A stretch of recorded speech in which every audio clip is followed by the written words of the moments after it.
ሰላም ጤና ይስጥልኝ አድማጭ ተመልካቾቻችን፣ ይህ በዘመር ቲቪ እና በፍኖተ አማራ ዩቲዩብ ቻናል የሚተላለፈው የፍኖተ አማራ ዝግጅት ነው። የፍኖተ አማራ ዝግጅት አዘጋጅ አንተነህ ገላይ እባላለሁ። ፍኖተ አማራ በዛሬው ዕለት ይዞላችሁ የቀረበው የጠላት የእጅ ሰጡ ፕሮፓጋንዳ እና የቅጥረኛ ሰርጎ ገቡ ባንዳ መፈራረስን ይመለከታል። እንግዲህ ሁላችንም እንደምናየው ሰሞኑን የፋኖ የብርጌድ እና የክፍለ ጦር አመራሮች ከነትጥቃቸው እጅ ሰጡ እየተባለ ፕሮፓጋንዳው በጠላት መንግስት ቴሌቪዥን ጣቢያዎች፣ ሬዲዮኖች እና የጠላት መንግስት ቀጥታና የተዘዋዋሪ የሶሻል ሚዲያ ሰራዊት እየተናፈሰ ይገኛል። የአማራ ስም እያደረጉ የአማራ ታሪካዊ ሰዎችን የአማራ ታሪካዊ ቦታዎችን የፕሮፋይል ፎቶ እየለጠፉ ይህንን የሚያስተጋባው ሰራዊትም የትየለሌ ነው። እንግዲህ የዚህ ሀቅና እውነት መሰረቱ የት ጋር እንዳለ አማራም ሆነ ማለው ኢትዮጵያዊ ምንም እንኳ እውነታውን ቢያቅም መጥራት ስላለበት ዛሬ ይህንን ጉዳይ ይዤ ቀርቤያለሁ። እንድትከታተሉ የፍኖተ አማራን በዘመር ቲቪ እና በፍኖተ አማራ ዩቲዩብ ቻናል እንድትከታተሉ በድጋሚ አሳስባለሁ። አመሰግናለሁ። የሰሞኑ የእጅ ሰጡ ፕሮፓጋንዳ ገፊ ምክንያቶች አሉት። 3 ገፊ ምክንያቶች አሉት።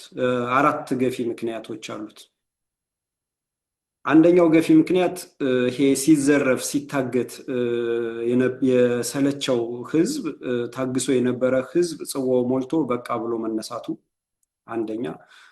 ሁለተኛ ፋኖ ውስጡን ማጥራት፣ ሰርጎ ገቡንና ቅጥረኛ ባንዳውን ማጥራትና የአንድነት መንገድ መጀመሩ፣ ወደ አንድነት መሰባሰቡ የህልውናቸው ፍጻሜ መሆኑን የቅጥረኞች የሰርጎ ገቦችን ፍጻሜ መሆኑን አሳይቷል።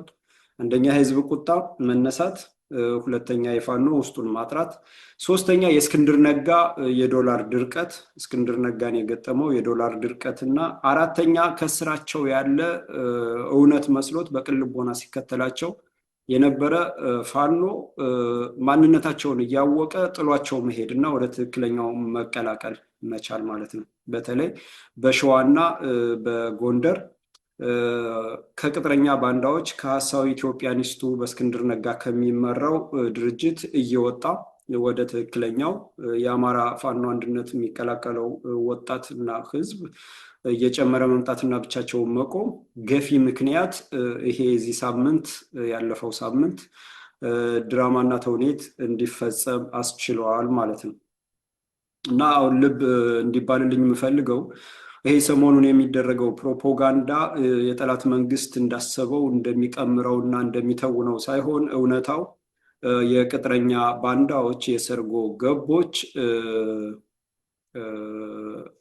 ድራማ ማለቅና መጋለጥ ከዚህ በኋላ መጥፋት ስለሆነ ለዚህም ያበቃቸው አንደኛ የህዝብ ቁጣ፣ ህዝብ መቆጣትና መነሳቱ፣ መዘረፉ፣ መደፈሩ፣ በፋኖ ስም እንደዚህ አይነት ስቃይና መከራ ውስጥ መግባቱ በቃ ብሎ መነሳቱ፣ ሁለተኛ ፋኖ ለስር ነቀል የሚዋደቀው ፋኖ ለስር ነቀል አማራን ህልውና ታድጎ ኢትዮጵያን ቀጣይነት ለማረጋገጥ በአማራ ላይ የተፈጸመ በሌሎች ኢትዮጵያውያን ላይም እንዳይፈጸም ለማስቆም የሚታገለው ፋኖ ውስጡን ከሰርጎ ገብና ከቅጥረኛ ባንዳ ማጽዳት መጀመሩ፣ ሶስተኛ የእስክንድር ነጋ የዶላር ድርቀት ማጋጠም፣ የገንዘብ እጥረት፣ ምክንያቱም ሚሽነሪዎች ተከፋዮች ስለነበሩ በጠላት መንግስት ተመልምለው በእስክንድር እንዲመሩ የተደረጉ ስለነበረ ያ ዶላር ማቆም፣ አራተኛ ከስራቸው ያለው ኃይል ከስራቸው ያለው ፋኖ አይኑ እየተገለጠ ያለውን ሁኔታ እየተረዳ በራሱ አቋም እየያዘ ወደ ትክክለኛው ህልውናውን ወደሚያድንበት ትክክለኛ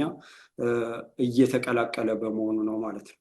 ስለዚህ በዚህ ሁኔታ ሚናቸውን ጨርሰው ህይወትን ለማትረፍ የተወኑትን ቅጥረኞች ሰርጎ ገቦችን መንግስት ደግሞ ለራሱ ፕሮፓጋንዳ እንደ አስቻይ ምክንያት ያላቸው አድርጎ ሲያቀርበው አንደኛ ለፋኖ ከወያኔ ጋር እየሰራ ስለሆነ እኛ ከወያኔ ጋር ስለማንታገል ለመንግስት እጅ ሰጠናል፣ የሰላም ጥሪውን ተቀብለናል በሚል ሁለተኛ መንግስት ያደረገውን በሆደ ሰፊነት ያደረገውን የሰላም ጥሪ ተቀብለው የመጡ በሚል የአበባ ጉንጉን አዘጋጅቶ እየተቀበለ ይህም ፕሮፓጋንዳ ሲሰራ ተሰምቷል ማለት ነው እና እየተሰራም ይገኛል ማለት ነው።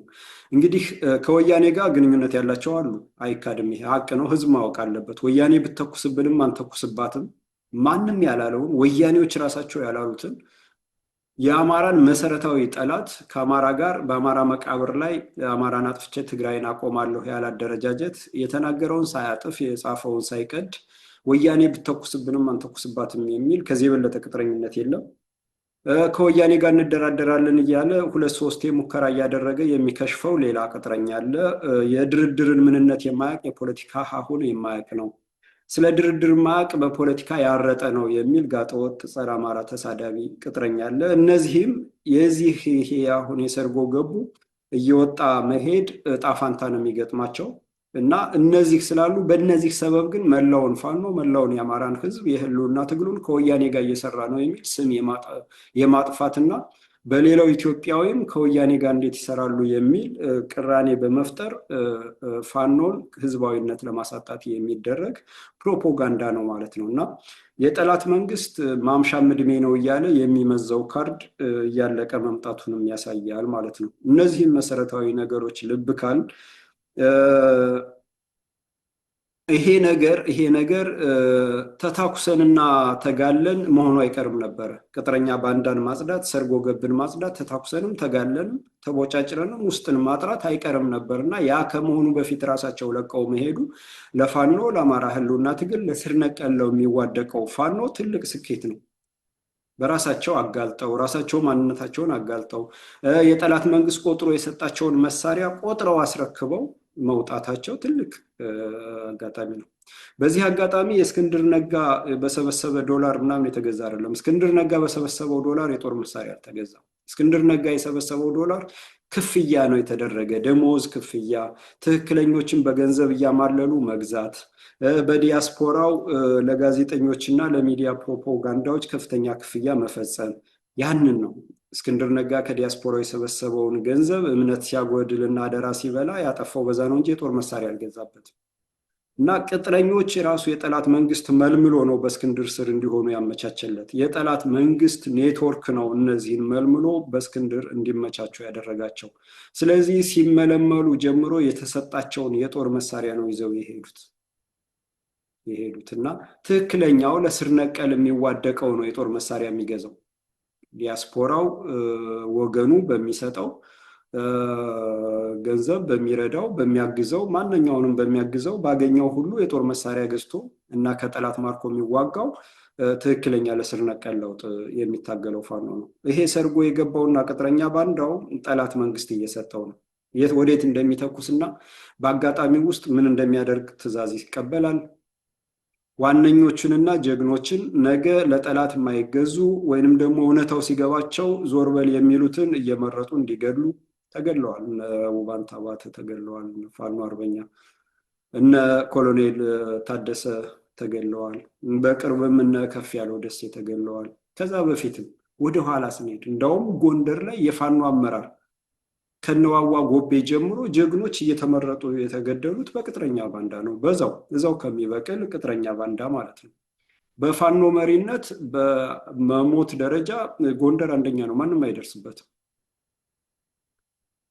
በሸዋም የእስክንድር ነጋ ቡድን እነ መከታው የሚመሩት የገደሉት አለ። መጣበታለው በሰፊው እነ ሻለቃ ወንደሰንን እነ መቶ አለቃ ሙላትን የመሳሰሉ እነ ጋሽ አሰግድን ኮማንደር አሰግድን አሳልፎ መስጠትን እና እንዲህ አይነት ቅጥረኞች ተታኩሰን እና ተጋለን መጥራቱ የማይቀር የነበረውም በራሳቸው ማድረጉ ጥሩ ሁኔታ ነው፣ ጥሩ አጋጣሚ ነው። በዚህ ምክንያት ፋኖ ከትላንትናው በተሻለ የተሻለ ቁመና ላይ ይገኛል። ቅጥረኛ ባንዳውና ሰርጎ ገቡን እያጸዳ ቅጥረኛ ባንዳው ስለተነቃበት ስለተደረሰበት ከስሩ ያለው ኃይል ጥሎት እየሄደ ስለሆነ የዶላር ድርቅ ስለመታው ገንዘብ ስላልተገኘ ህዝብ ስላወቀውና ጠላትነቱ የጠላት ቅጥረኛ መሆኑ ስለታወቀ ደግሞ ስፖንሰሮች ገንዘብ መስጠት ስላቆሙ የመጨረሻ የተባለውን ለፕሮፓጋንዳ ፍጆታ እጅ ሰጡ ከነትጥቃቸው ገቡ ለሚል ውለው ነገ ደግሞ ጣፋንታቸው ቆሻሻ ነው የሚሆነው። ምክንያቱም ይሄ ጠላት መንግስት የተጠቀመበትን ለራሱም ይሄ ቅጥረኛ ባንዳ ወገኑን የሸጠ ነገ እኔንም ይሸጠኛል ብሎ ስለሚያምን ቆሻሻ ነው የሚያደርጋቸው። እስከተወሰነ ግን ለፕሮፓጋንዳ ፍጆታ በየቴሌቪዥኑ ይዟቸው ይዞራል። ከዛ እያሸማቀቀና እያሳቀቀ በዛው በሽተኛም ሆነው ተገለው ምን ብለው ይጠፋሉ፣ ያጠፋቸዋል ማለት ነው። ሚስጥር እንዳይወጣ እነዚህ የተደረጉትን የተነገሩትን የሰለጠኑትን እንዴት ተመልምለው እንደገቡ ለምን ስራ ማን እንደመለመላቸው የት ቦታ ማን እንዳገኛቸው ሳያጋልጡ ከተጠቀመባቸው በኋላ ወይ ይገላቸዋል ወይ ያጠፋቸዋል ማለት ነው። እንደዚህ ነው የሚደረገው። እንግዲህ ቀሪ ቅጥረኞችም ይሄ ጣፋንታ ነው የሚገጥማቸው። ይህንን አውቀው ከዚህ ተምረው ህዝብን ይቅርታ ጠይቀው ያጠፉትን ሁሉ በአደባባይ ነግረው ራሳቸውን መስመር ላይ ማስያዝ ወይንም ደግሞ ህልውና ትግሉን ለትክክለኞች አስረክበው ከወጡ እግዚአብሔር እንደው ምሕረቱን አሳይቷቸዋል ማለት ነው። ከዚህ መማር ይቻላል ጥበብ ያለው ትክክለኛ አማራ። በተጨማሪ ደግሞ ፋኖ ከነ ቅጥረኛ ባንዳው ከነ ግብስባሱ ከነ ሰርጎ ገቡ 4 ኪሎ መግባት የለበትም። ውስጡ መጥራት አለበት። የአማራ የህልውና ትግል ረጅም መንገድ የሚጓዝ ለስር ነቀል ለውጥ የሚጓዝ ስለሆነ የሚያጣድፈን ነገር የለም። ሁሉንም ነገር በስርዓቱ እየከወን በትክክለኛው ሁኔታ በሀቅና በእውነት ላይ ተመስርተን እያሸነፍን የምንገኘው ሀቅና እውነትን ስለያዝን ነው። ጠላት መንግስት እየተሸነፈ የሚገኘው አጥፊ ተልዕኮ ይዞ የተነሳ ነው። ሲጀመርም ህዝብ አጥፍቻ ሀገር መሰረታለሁ ብሎ ተነሳ። ህዝብ አጥፍቻ ሀገር መሰረታለሁ ብሎ ተነስቶ ወጣሁብህ እወክልሃለሁ ያለውን ህዝብ ፈጀ፣ አስፈጀ። ያቀረበለት ነገር የለም። ከድጡ ወደ ማጡ እየሄደ በሚያደርገው ምስቅልቅል ደግሞ በኢትዮጵያ መፍረስ ምክንያት አትራፊ ለሚሆኑ የውጭ ሀገራት የበጀት ድጋፍና የኢትዮጵያን አንጡራ ሀብት አውጥቶ እየሰጠ ባለው ነው እየተንገዳገደ ያለው። እና ይሄ የህዝብ መሰረት የሌለው አጥፊ አደረጃጀት በምዕራባውያን የሚደገፍ የዓለም አቀፉ ማህበረሰብ በሚባል በ3 ሀገሮች እንግሊዝ፣ ፈረንሳይ፣ ጀርመን እና አሜሪካ ምናምን ከዓለም ስንት ሀገራት ውስጥ የዓለሙ ማህበረሰብ እየተባለ የሚሰራ ፕሮፓጋንዳ ሁሉ ውሸት ፌክ መሆኑን እያሳየን ያለ ማለት ነው። ስለዚህ እነዚህ ሁሉ ተረባርበው የሚያደርጉለት ድጋፍ የሚሰጡት ርብርብ ወርልድ ባንክ አይኤምኤፍ ገንዘብ ሰጠ፣ እንደዚህ ፈቀደ፣ አማራን በወንጀል ለማጠልሸት ምናምን የትግራይ ህዝብ ዘር ጠፋበት ምዕራብ ትግራይ እንደዚህ ኢትዮጵያ ምስቅልቅል ውስጥ ለማስገባት ኢትዮጵያ እንድትፈርስ አማራ መጥፋት አለበት የሚባለው እውን እንዲሆን ዩኤስአይዲ የሚባል የጤና የአሜሪካ ድርጅት ጦርነቱ ሲጀመር አማራ ክልል ላይ ለህብረተሰቡ የሚያደርገውን የጤና በጀት ነው ያነሳው። ለህዝቡ የሚደረግ የጤና በጀትን በማንሳት አማራ ምስቅልቅል ውስጥ ገብቶ እንዲጠፋ ለማባባስ ማለት ነው። እና እነዚህ ሁሉ የሚያሰጡት ድጋፍ ምንም የትም ላይ ያደርስ ስላልቻለ አማራ ደግሞ እውነትና ሀቅ አብሮት ስለሆነ መሰረቱ ራስን ማዳን እውነትን ይዞ ራስን ማዳን አጥፊን መታገል ስለሆነ ተፈጥሯዊ መብት ስለሆነ በተፈጥሮም በምድራዊውም በመንፈሳዊው አስቻይ እና ከዚህ ምንም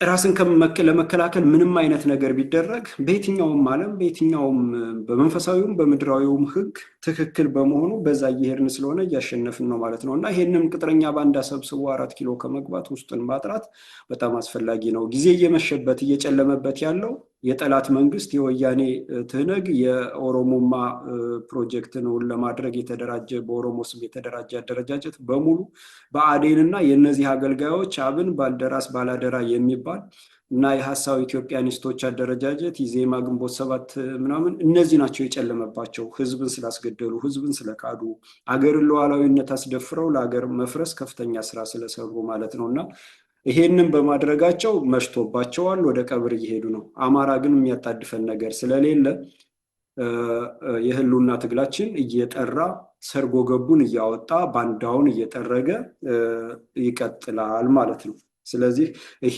ሰሞኑን ድራማ የሚያሳየው ፋኖ እየጠራ መምጣት ከውስጡ ስሙን ሲያጠፉት የነበሩት ፋኖን ህዝባዊነት ቅቡልነት ለማሳጣት በሌላው ኢትዮጵያውያን ዘንድ ዘራፊ ነው፣ ወንበዴ ነው ለማስባል ሽፍታ ነው፣ ጽንፈኛ ነው የሚሉትን የሚዲያ ፕሮፓጋንዳ እውነት ለማስመሰል ያንን በተግባር ሲያሰራቸው የነበሩት እየወጡ እጅ መስጠት፣ የተሰጣቸውን የጦር መሳሪያ ይዞ ወደ ጠላት መንግስት መግባት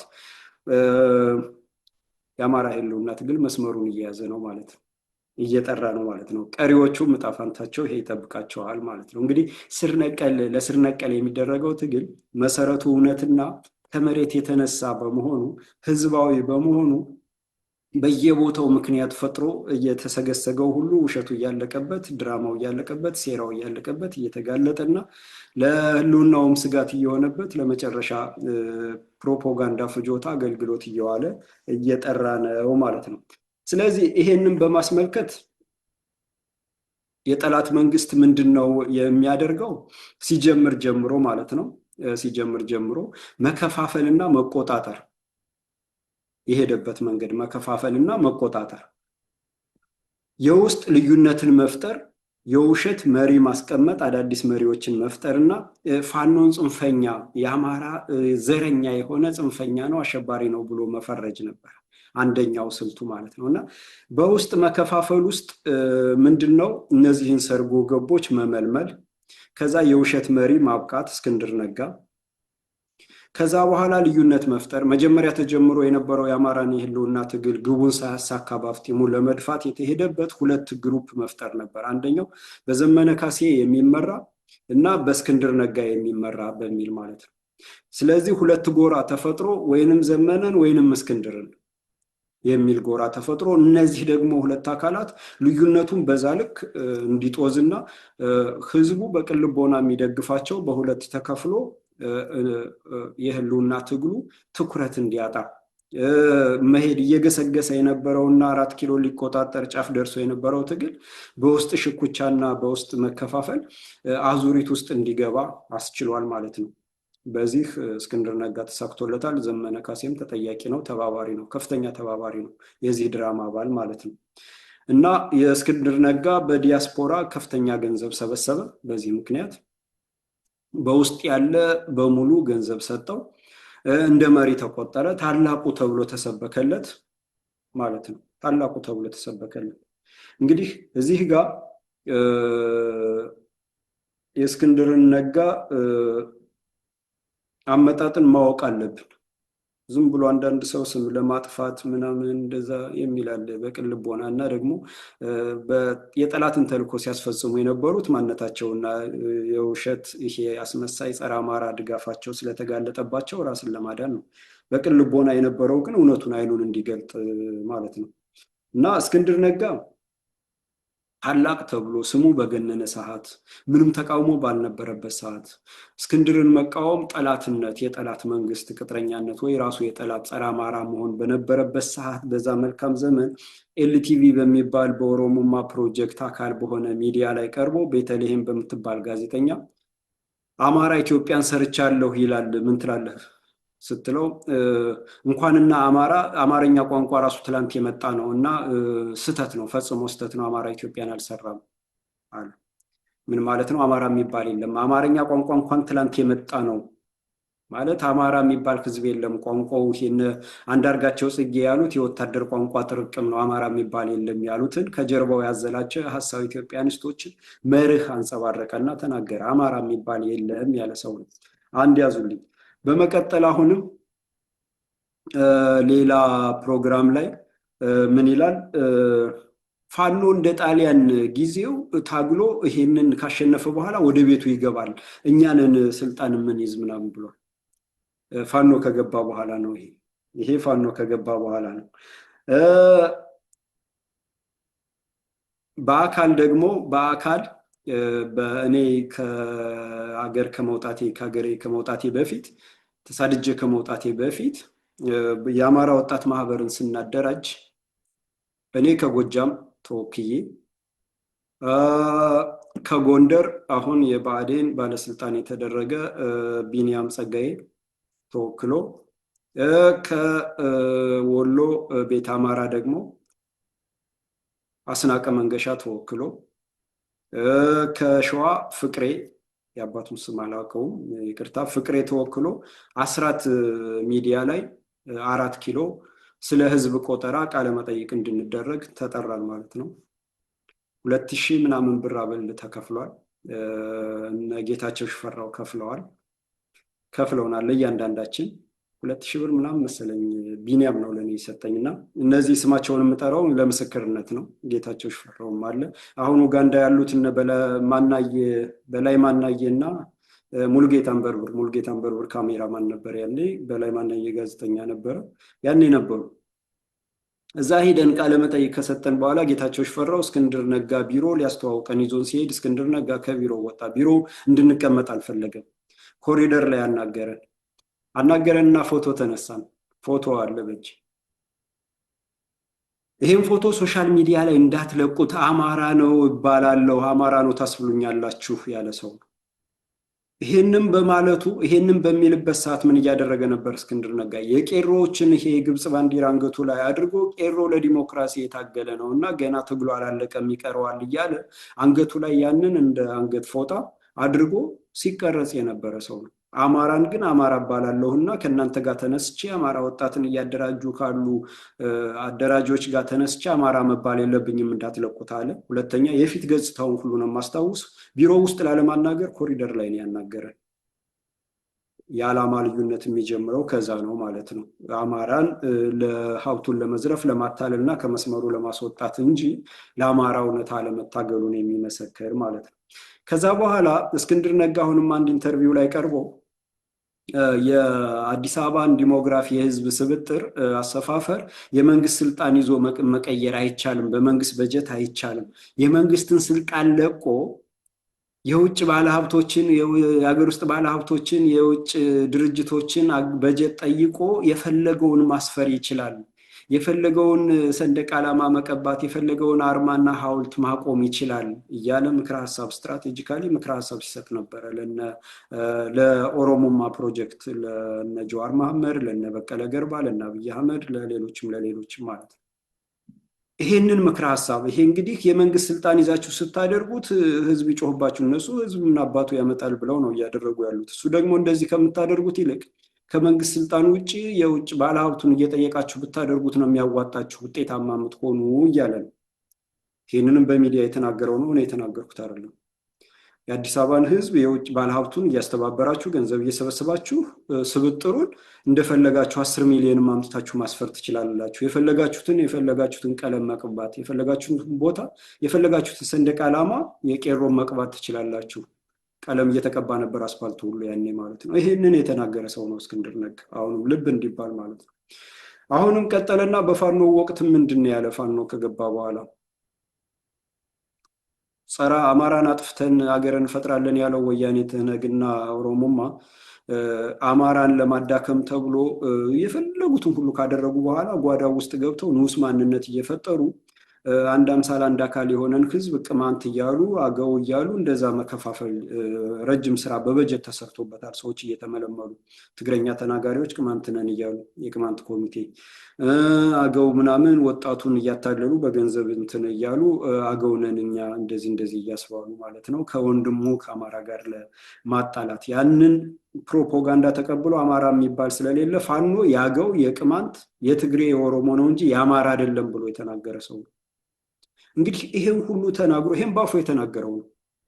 ይሄ ሰውዬ አንድ ሰው ድርጅት ሲያቆም ወይንም ደግሞ ተቋም ሲፈጥር ከውስጡ ያለውን ምኞትና ፍላጎት እውን ለማድረግ ነው። አንዳንዴ የድርጅት አቋምና የግለሰብ አቋም ይለያያል ምናምን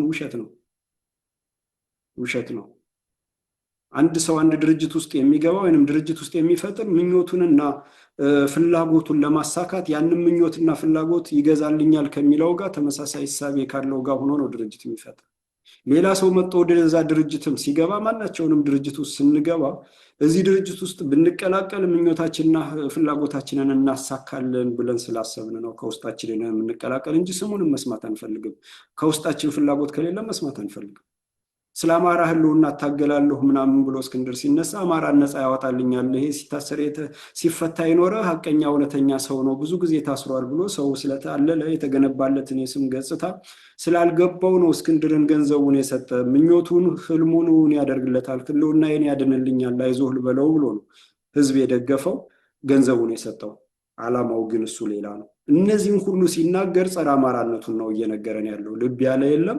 ልብ ያሉት ደግሞ ልብ ባላለው በቅን ልቦና እየተደፈቅን ቆይተናል ማለት ነው። ከዛ በኋላ እስክንድር ነጋ በዚህ ሁኔታ ዘመነና እስክንድር ተብለው ትግሉ ወደፊት እየገሰገሰ የነበረበትን የኦሮሞማ ብልጽግና ጦር ጎጃም ላይ የረገፈበትና ቅስሙ ተሰብሮ እና አብይ አህመድ ሁሉ ቃቸውን ሸክፈው የቤተ መንግስቱን ውድ ንብረት ሁሉ ሸክፈው ወጣው ሊሄዱበት የነበረውን አዙሪት ውስጥ በመክተት ለዚህ ዋናው ተጫዋች እና አስረስ ማረ ዳምጤ ብአዴን ተመልሶ እንዲንሰራራ ብአዴን ውስጥ በጎጃም ውስጥ በማድረግ አማራ ክልል ተቆጣጥረነዋል 99% እያሉ ህዝቡን በተሳሳተ መንገድ እየነገሩ መተህሩጥ እያሉ ትእዛዝ እየሰጡ ያልታወቁ ኃይሎች በዚህ ስርዓት የተንገላቱ የተበደሉ አማራ ወገናቸው እናት አባቶቻቸው ያለቁ የተደፈሩባቸው ያልታወቁ ኃይሎች የብአዴንን የጠላት መንግስትን ቅጥረኛ እያሳደዱ ያጠፉትን እነሱ ተለቅመው እንዲጠፉ በማድረግ ብአዴን ተመልሶ ክፍት ጥሎት የሄደውን ቤትና ቢሮ ተመልሶ እንዲገባበት አስችለዋል። የአንበሳውን ድርሻ የሚወስደው እና አስረስ ማረ ዳምጤ እሱ የሰራው በየቦታው እየዞረ ድርድርን ለመስበክ ወገቡን ሲመታ ተመልሶ ከዘመነ ጋር እየተቃቀፈ ያደረገው ማለት ነው። እና ለዚህ አስተዋጽኦ እስክንድር በሁለቱ ጎራ እንትን ብሏል ማለት ነው። ህልውና ትግሉን ወደ አዙሪቱ ለማስገባት ማለት ነው። እና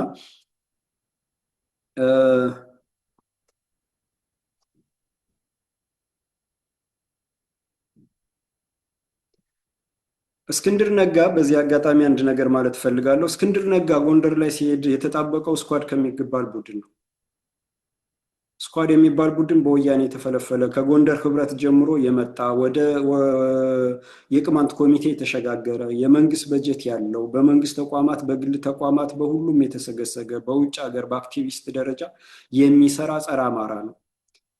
አጀማመሩና ዋና ዓላማው ጎንደርን ከሌላው አማራ ነጥሎ ለትግራይ ሲሳይ ማድረግ ነው። ያንን ለማድረግ መጀመሪያ መነጠል፣ ከዛ በኋላ ራሱን የቻለ ክልል ማድረግ፣ ከዛ በኋላ አዳክሞ ለወያኔ ገቢር ለማድረግ የተዘጋጀ ፍልስፍና ነው። የዛ ቡድን አባል እንደውም በአጋጣሚ እስክንድርን ልናገኝ አስራት ቢሮ የሄድን ጊዜ እነዚህ ስማችሁን የጠራኋችሁ ሰዎችና ሌሎችም እነ በሪሁን አዳነ፣ እነ በላይ ማናየ፣ እነ ጌታቸው የሚባል እነ ጌታቸው ሽፈራውም ሌላ ባለንበት ተሰብስበን ምሳ እየበላን ሽሮ እየበላን ሲሳይ አልታሰብ የሚባል የስኳድ አባል ይሄ ወጣቱን አማራ የሚባለውን ተውትና ብሏል። የምስክርነት ቃል እየሰጠው ነው። በነገራችን ላይ ተውትና ብአዴንን ይዘን ነው ማሸነፍ የምንችለውና ብአዴንን ወደፊት ማምጣት አለብን፣ ብአዴንን ማበረታት የጎደለውን መሙላት አለብን አለ።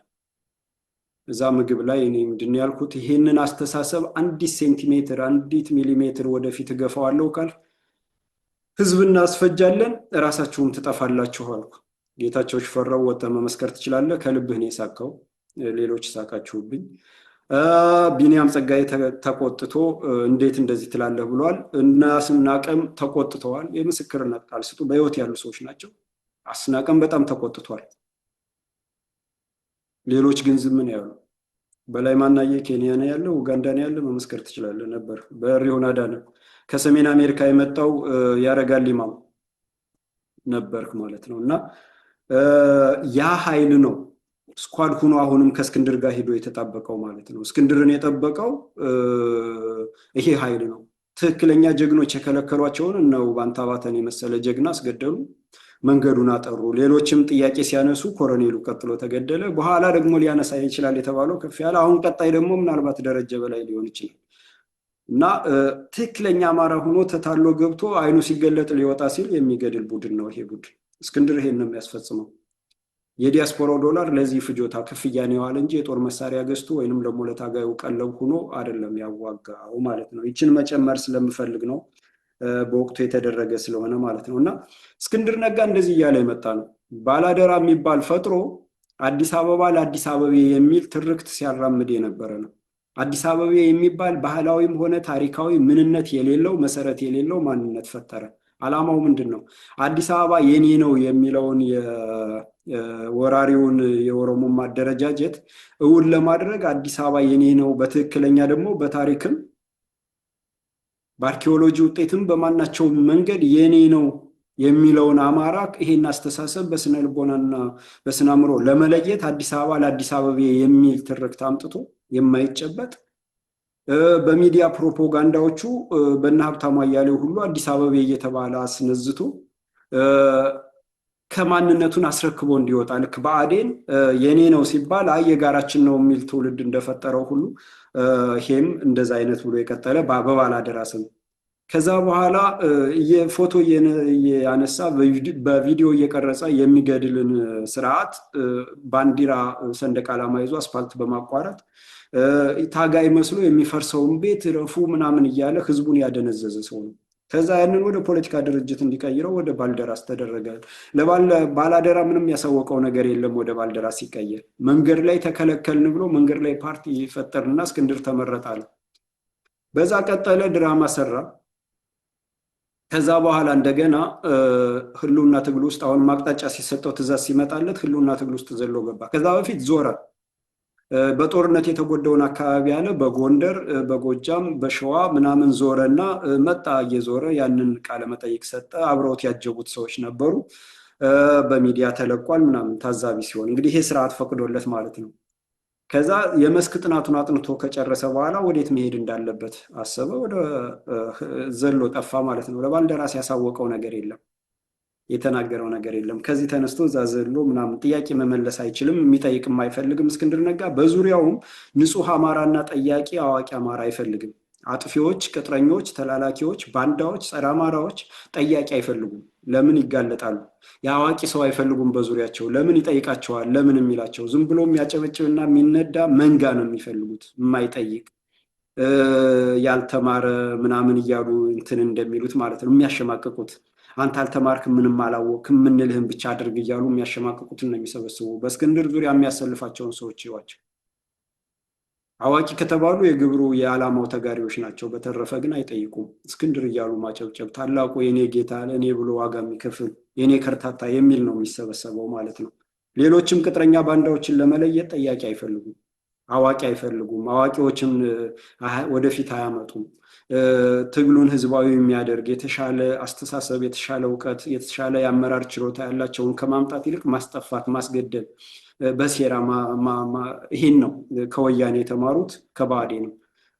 ልክ ወያኔ ብአዴን መንግስትን የሚቃወም ቀጥረው ያስቀምጡና ያ ሰው ሲቃወም ሌሎች እውነት መስሏቸው ሲመጡ የሚያስጠፉ እየተለቀመ ያለቀው የፖለቲካ ፓርቲ ተቋቁሞ ሰማያዊ ፓርቲ ኢዴፓ ምናምን ተብሎ እውነት መስሎት ህዝቡ የፖለቲካ እውቀቱን የአደረጃጀት ተቋም ለመፍጠር ያለውን እውቀት እውን ለማድረግ ሲገባ እየተመረጠ ያለቀበት ሰውን ከስልክ ቁጥሩ ከተወለደበት አካባቢ ከነእናቱ ከነአባቱ ስሙን ጽፎ ፍቃድ ስጡኝ ብሎ ለምርጫ ቦርድ ወስደው ሰጠው። ምርጫ ቦርድ ለደህንነት ተቋሙ ሰጥቶ በዛ ማስረጃ በዛ መረጃ መሰረት የሚሰራበት መስሪያ ቤት ስልክ ቁጥሩ፣ የተወለደበት አካባቢ፣ የእናት ያባቱ ስም፣ የሰራበት አካባቢ በሙሉ የህይወት ታሪኩን ያስረክባሉ። የደህንነት ተቋሙ በዛ እያሳደደ ብዙ ህዝብ አልቋል፣ በተቃዋሚ ፓርቲ ስም ማለት ነው።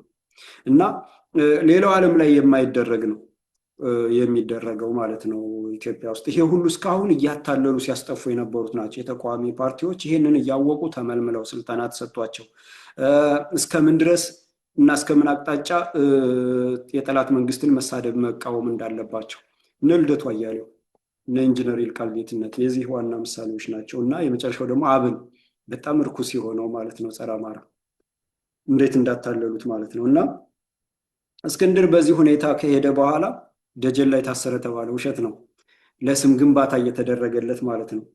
ከዛ ግንባር ተመሰረተ። ግንባሩ ሲመሰረት መሰራረቱ ጊዜ ጀምሮ ነበርኩ በተለይ የውጭ ጉዳይ ኮሚቴው ጋር የህዝብ ግንኙነቱ አካል ነበርኩኝ።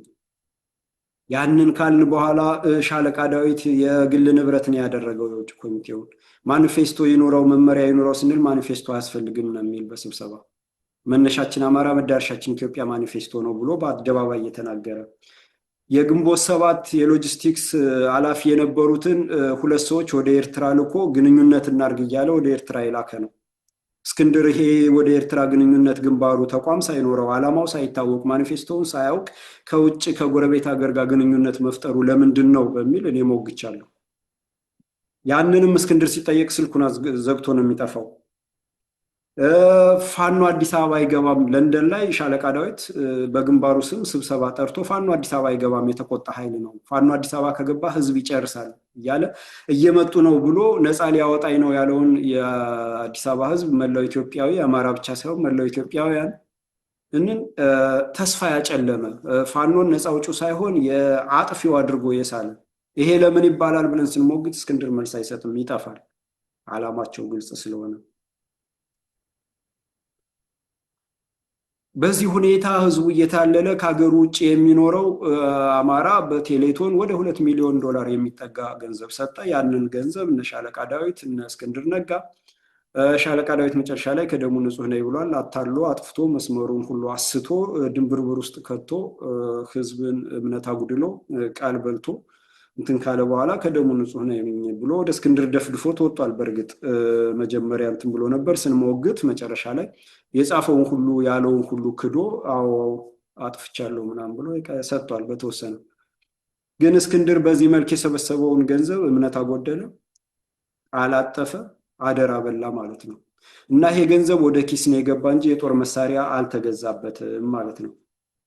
ፋኖን እንደ ቅጥረኛ የጠላት መንግስት ብአዴን የነ ዶክተር አምሳሉ የውጭ ተወካይ ሊቀመንበር ያደረገው የነ ዶክተር አምሳሉ ቤተሰብ የስኳዱ አባል የመለመለለትን እየሰበሰበ በስሩ እያደረገ ሸዋን ለሁለት ከፈለና አገዳደለ። ጎንደርን ለሁለት ለሶስት ከፍሎ አገዳደለ።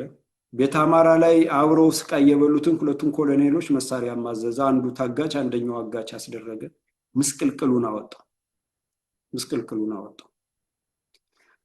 ዓላማው እስክንድርና ዘመነ የሚባል ስለነበረ ከጎጃምም እነ እስክንድር ራሱን የቻለ እንዲሆን ተደርጎ ወጣ ማለት ነው። እስክንድር የእስክንድር ተቀናቃኝ ዘመነ እንዲሆን ተደርጎ ዘመነ ራሱ ከእስር ቤት ሲፈታ እስክንድር ይህን ድራማ እየተነወነ ነበረ እና በዛ ወቅት ነው ዘመነ የተፈታ። የዘመነ የስራ አፈታት ሁሉ መጠየቅ አለበት፣ ህዝብ አይኑን መግለጥ አለበት። በዛ ወቅት እንዴት ይፈታል? ማነው አጃቢ የመደበለት? የክልሉ መንግስት አጃቢዎች ከነሙሉ ትጥቃቸው የዘመነ አጃቢ ተደረጉ የሚል የናስረስ ማረ ዳምጤ ፕሮፓጋንዳ እና ይሄን ሁሉ መጠየቅ አለብን። እና በዚህ ሁኔታ ተመልምለው የመጡለት በዚህ ገንዘብ ተገዝተው አገልግሉ ተብለው ስልጠና ተሰጧቸው የገቡት ዛሬ እጃቸውን እየሰጡ ያሉት ህዝቡን እንዲያማርሩ፣ የፋኖን ህዝባዊነት እንዲያሳጡ፣ የፋኖን ተቀባይነት በሌላው ኢትዮጵያውያን ስሙ የጠፋ ወንበዴ፣ ዘራፊ፣ አግቶ የሚዘርፍ እንዲሆን ለማስቻል እና ፋኖን እንደሚባለው እነሱ እንደሚሉት ጽንፈኛ ወንበዴ ለማስባል ገበሬውን ከብቱን እየነዱ ማረድ፣ መብላት፣ ማማረር፣ ኬላ ዘርግቶ መዝረፍ፣ ከብት ሽጦ ሲመለስ ገንዘቡ ሙሉ ለሙሉ መቀበል፣ የውስጥ የግል ጸብ ሲፈጠር አስታራቂ ነን ብሎ 70-80 ሺህ መቀበል የነመከታው የእስክንድር ቡድን በሸዋ ሲያደርግ የነበረው። ግብር እንደሚያበቅለው እህል ስንዴ አብቃይ ከሆነ ስንዴ፣ ጤፍ አብቃይ ከሆነ ጤፍ ይህን ያህል አምጣ እየተባለ ገበሬው ግራ እንዲገባውና እንዲማረርና ፋኖ ይውጣልን እንዲባል ያስቻሉ ናቸው። ጎንደር ላይ እነው ባንተ አባተ፣ ኮሎኔል ታደሰ፣ አሁንም ከፍ ያለው ደሴ በዚህ ቡድን ነው የተገደሉት። ለምን? ነገ ለኛ የማይጠቅሙንም ጀግኖች ናቸው። እውነታውን ስለሸፈንባቸው እንጂ እውነታውን ቢያውቁ አይምሩንም ተብሎ ማለት ነው። በሸዋም ተመሳሳይ ነው እስክንድር ያስደረገው።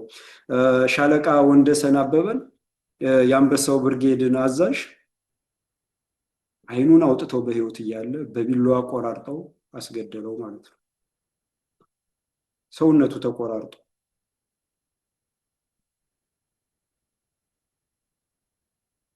መቶ አለቃ ሙላትም ሽማግሌ ናቸው። የደጃዝማች ክፈለውን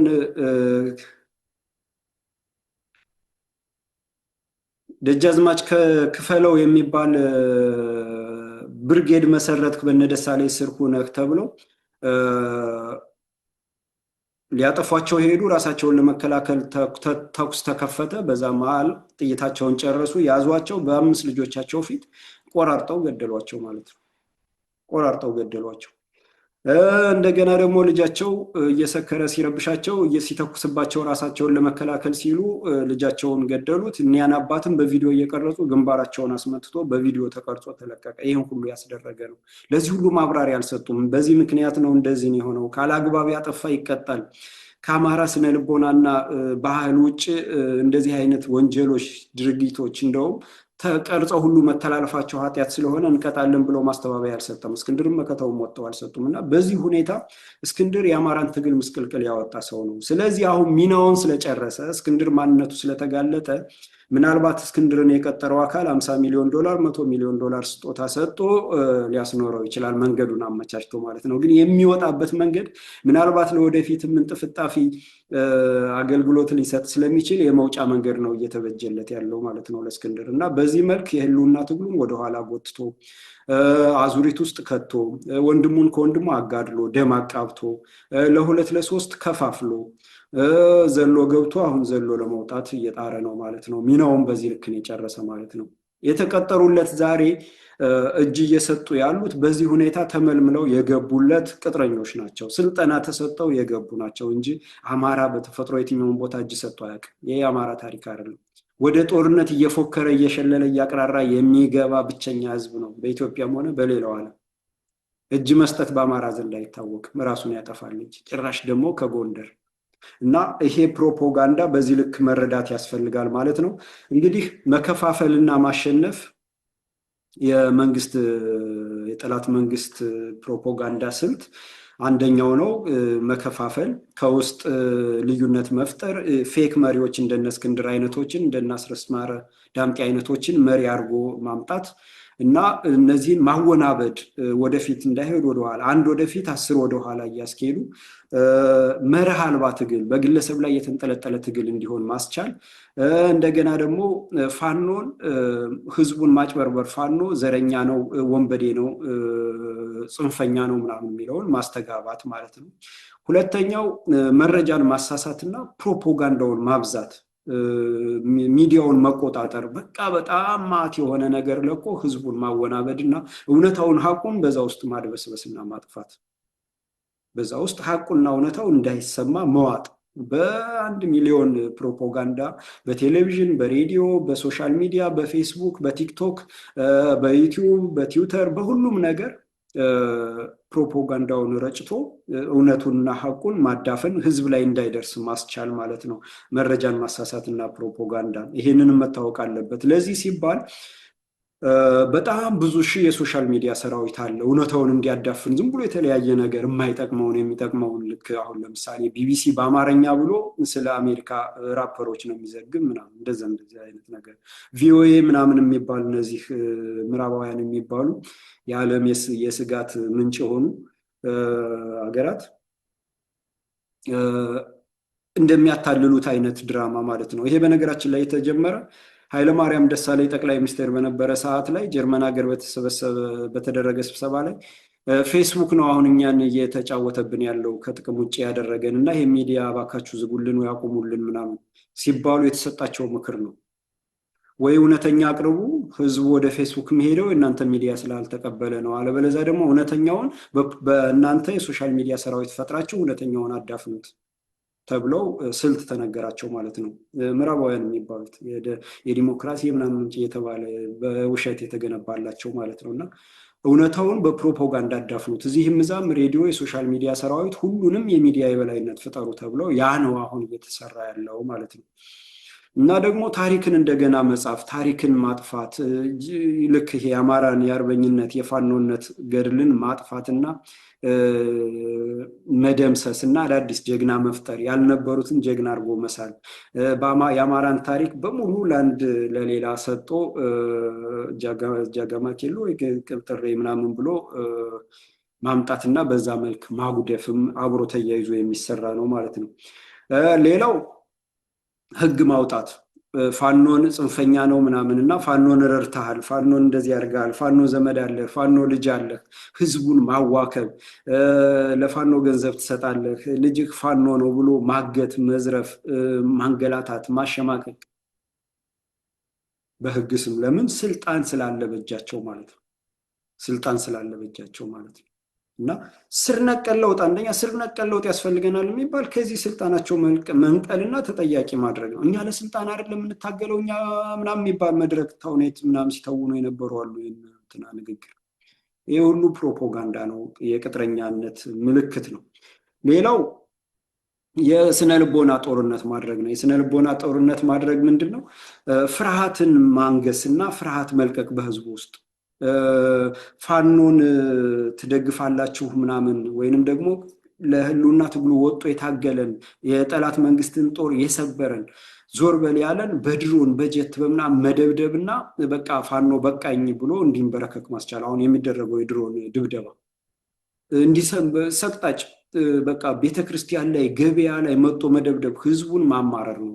በፍርሃት እንትን መልቀቅና በቃ እኔ ለፋኖ አልደግፍም፣ ፋኖ ከዚህ ውጣልን ምናምን እንዲል ማስቻል ማለት ነው። እና ይሄ ደግሞ ድጋፍ አለው፣ የምዕራባውያን ድጋፍ አለው፣ ይታወቃል። አሁን የሰብአዊ መብት የምናምን እንደዚህ የዲሞክራሲ ምናምን ድራማቸውን ዲስፕሩፍ ያደረገው ያጋለጠባቸው ይሄን ግን አይታያቸውም ማለት ነው።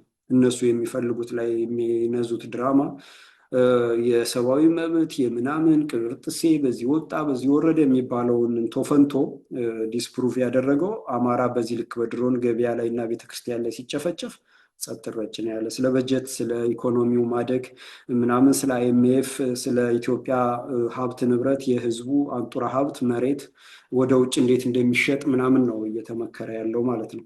እና በዚህ ልክ ፍርሃትን ማንገስ እና የድሮን ድብደባው አንደኛ ጠላ ከርካሪያቸውን የሰበራቸውን ህዝብ ለመስበር ቂምን መወጣት፣ ሁለተኛ ህዝቡ ፋኖን አንፈልግም በቃ አስጨረሳችሁን አስፈጃችሁን ብሎ እጁን እንዲሰጥ ለማስቻል የሚደረግ ነው ማለት ነው። ይህንንም ሁሉ ሊገባን ይገባል ማለት ነው።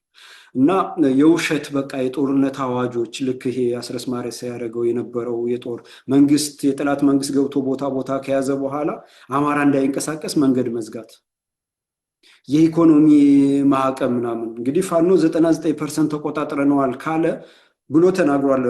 ራሱ በ99% ከተቆጣጠረው ክልሉን ህዝቡ የሰላም አየር መተንፈስ ሲገባ፣ በሰላም ወጥቶ መግባት ሲገባ፣ ነጋዴው ንግዱን ማሳለጥ ሲገባ፣ ያተረፈው ከትርፉ ላይ ፋኖን እያገዛ አይዟችሁ በርቱ ምናምን መባባል ሲገባ ሱቅ መዝጋት፣ ሱቅ ያልዘጋ እንደዚህ ያላለ አስተማሪን መግደል፣ ነጋዴውን ማማረር፣ ኬላ ዘርግቶ መዝረፍ፣ በለው ግንባሩን ከፍ አድርገህ ጠይቀው 2 ሚሊዮን ጠይቀው፣ ባለመኪና ከሆነ እስከ 400-500 ሺህ፣ ሹፌር ከሆነ 200 ሺህ 150 ሺህ ጠይቀው እያሉ ህዝቡን ማማረርና ማንበርከክ፣ ቅስሙን መስበር በፋኖ ስም እና ፋኖነቱን እንዲጠላ ከዚህ የበለጠማ ጠላት መንግስት ምን አደረገኝ እንዲል ያስቻሉት ማለት ነው። እና ይሄ አብሮ የስነልቦና ጦርነቱ አካል ነው።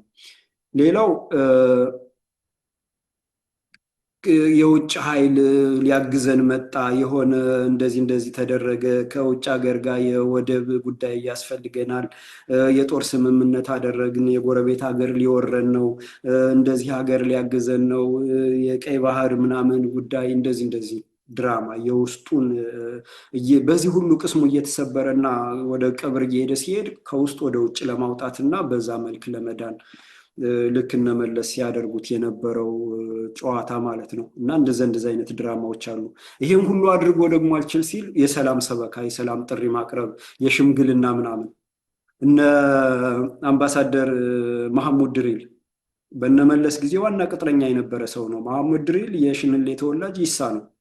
ኢሳና አፋር በወያኔ ስሪት አሁንም በኦሮሞማ የቀጠለው ሲገዳደል ያውቃል እንዴት እንደሚገዳደል። በኢሳ ስም አፋር ተገድሎ አፋር መጥቶ ኢሳን እንዲገድል፣ በአፋር ስም ኢሳ ተገድሎ ኢሳ ተነስቶ አፋርን እንዲገድል ተደራርጎ ህዝቡ እንዲያልቅ፣ ከብቱ ግመሉ በገፍ እየተነዳ ከብቱ እየተነዳ እንዲዘራረፍ፣ የማያባራ ግጭት ውስጥ እንዲገባ ሲደረግ ጠንቅቆ የሚያውቅ የዛ አካል ነው። አምባሳደር ነበር፣ ሚኒስተር ነበረ፣ ብዙ ነበር። አሁን ሽማግሌ ሆኖ ደግሞ መጣ ማለት ነው። እንዲህ አይነት ሌቦችን ያ ሌላም አንድ ሽማግሌ ያለ ነጭ ሽበት፣ እሱም እንደዚሁ የጠላት መንግስት ቅጥረኛ ባንዳዎች ናቸው። እነዚህን በሽማግሌ ስም አምጥቶ ህዝብን ለማንበርከክና በሰላም ስም ለመውጣት ለማታለል፣ ለሰላም ሲቀመጡ የሰላም ተደራዳሪ ጀግኖችን መምታት፣ ቦታቸውን መቆጣጠር፣ ቦታቸው ላይ ሄዶ ሌላ ጦር ማስፈር ለማስቻል የሰላም ጥሪ፣ የሰላም ንግግር፣ እንደገና ቅጥረኞች ደግሞ ከውስጥ ያሉ ቅጥረኞች ለሰላሙ መልስ እንዲሰጡ ልክ ማነው ጌታ አስራደ የሚባል ስኳድ ብአዴን ተቀብለነዋል በመሰረታዊ ደረጃ ምናምን እያሉ መግለጫ እንዲሰጡ እንደዚህ ማስቻል ማለት ነው።